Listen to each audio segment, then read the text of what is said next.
তো শুভ দুপুর বন্ধুরা। তো চলুন আজকে আরেকটা মেনু দেখিয়ে দিই।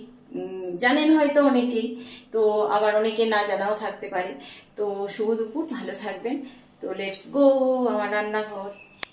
তো হ্যালো বন্ধুরা, ওয়েলকাম টু ছন্দা ভ্লগ। তো হাজব্যান্ড বড় মাছ এনেছে অ্যান্ড অনেকটা মাছের ডিমও এনেছে। তো আমি করলাম কি, যেহেতু জন্ডিসের পর আমার ছেলেকে এতটা প্রোটিনটাও দেওয়া যায় না, একটা কাল না পরশু ছিল একটা ভোজ ছিল প্লাস সেদিন আমাদের দিনেও চিকেন হয়েছিল। কি করলাম, রাতে খেলাম। এই যে ওর জন্য 3 পিস রাখতে হয়েছে আমার ছেলের জন্য। ও একটু ভালো মন্দ মানে সেন্টটা সঙ্গে সঙ্গেই খাবে।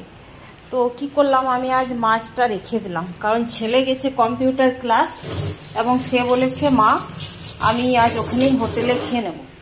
এবার ছেলেকে রেখে তো মুখে উঠবেও না, আর প্লাস কাল আমাদের হাটের দিন। এবার আজ যদি ওটা খেয়ে নিই, কাল কিন্তু আবার আমার ছেলে চিকেনের বায়না করবে। তো যে কারণে আমি আজ আপনাদেরকে একটা মেনু দেখাবো। জানি না কেউ জানেন কি না, বা অনেকেই জানেন হয়তো, কিন্তু আমি যেভাবে করি সেটা হয়তো অনেকে করেন না, করে দেখবেন ভালো হবে। আর যতটুকু হয়েছে, ভাত নেমেছে, একটা ভেন্ডি আলু পেঁয়াজ কুচো লঙ্কা কুচো দিয়ে ভেজেছি, আর হাজব্যান্ডের জন্য ডাল করেছি, ওর ডাল লাগবে। এটাতে পটল কুমড়ো আলু দিয়ে একটা সবজি হয়ে গেছে, এখনো সিটিটা ছাড়লে তবে খোলা যাবে। আর ওই মাছের খুব বড় মাছ ছিল, বলছে যে 4 কিলো ওজনের মাছ ছিল। মাছের না অনেকটা চর্বি, যেগুলো তেল বলে, সেই তেলটা দিয়ে আমি আজ মসুর ডালের টক করব। টক তো এটা আমি তো দেখাতে পারিনি। মসুর ডালটা ভিজিয়েছিলাম, তার সাথে জাস্ট 1 কোয়া রসুন আর আধখানা পেঁয়াজ আর 2টো কাঁচা লঙ্কা দিয়ে আমি মিক্সিতে পেস্ট করে নিয়েছি।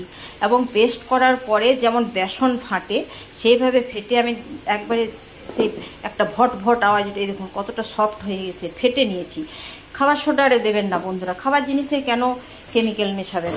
তো এতটাই সফট হয়ে গেছে, আমি সেইভাবে ফেটেছি।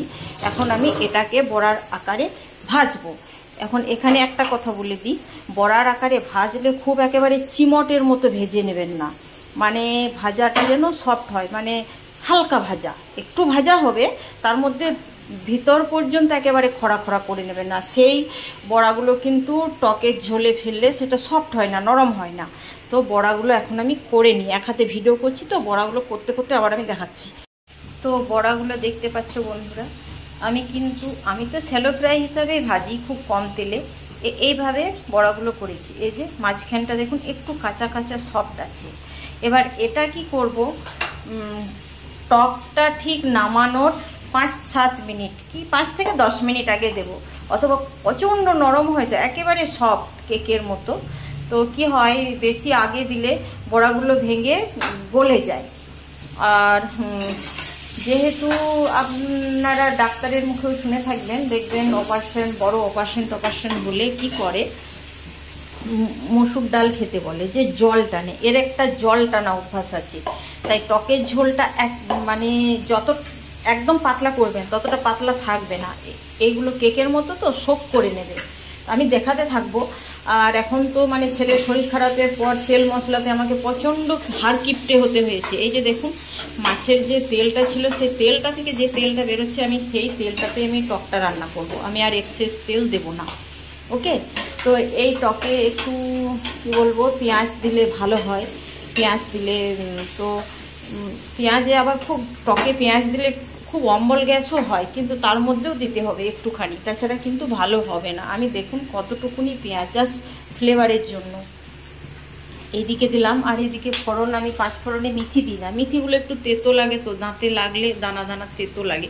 আমি শুধু কালো জিরা, মৌরি, শুকনো লঙ্কা, তেজপাতা, 5 ফোড়নে আমি 4টা ফোড়ন দিই, একটা রেমেডি বাদ দিয়ে দিই, মিথিটা আমি বাদ দিয়ে দিই। তো আমি এই তেলের মধ্যে কি করব, এই 4 পিস আলু, আমি খুব বড় বড় পিস আলু খেতে লাইক করি টকে। আমার মায়ের কি বলবো কাকিমা, দিদা, মামার বাড়ি রান্নাবান্না খুব ভালো করতো, টকে খুব বড় বড় আলু পিস দিত, আর আমি গিয়ে পরে টকের আলুগুলোই বেছে বেছে খেতাম। তো তখন থেকে, এখন তো নিজের হাতে সংসার, তো যে কারণে আমি কিন্তু টকে ওই বড় বড় আলুই দিয়ে থাকি, ভালো লাগে খেতে। কার ভালো লাগে জানি না, তবে টকে বড় বড় পিস করে আলু খেতে আমার কিন্তু চরম লাগে। আর আলুটাকে একটু বেশ ছড়িয়ে ভাজলে সেটা তো আরও চরম লাগে। তো তেঁতুল তো ভিজতে দেওয়া হয়নি, টমেটো দিলে হতো, কিন্তু টমেটো আছে, টমেটো আমি দেব না। আমি তেঁতুল দিয়েই টক করবো, ভিজতে দেওয়া হয়নি। এইটুকুনি আমি তেঁতুল আমি এর সাথেই দিয়ে জল দিয়ে দেবো, ব্যাস আর কিচ্ছু দেবো না। জল দিয়ে দিলাম।